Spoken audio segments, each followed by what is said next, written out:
bara yfir höfuð verð ég að nefna foreldra mína. Þau hafa alltaf verið til staðar fyrir mig og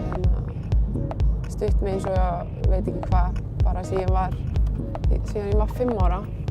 Þá hafa þau verið í pabbi, búinn að vera boltasækir, búinn að vera þjálfari, búinn að vera vassberi og mamma búinn að vera að sjá fjáraflanir og alltaf komið á leiki og horft á mig og í dag eru þau líka rosalega áhugasöm, þau reyna að fylgjast með öllum leikjum og það er eiginlega bara óborganlegur stuðningur sem ég hef fengið frá þeim og þau voru svona mínar fyrirmyndir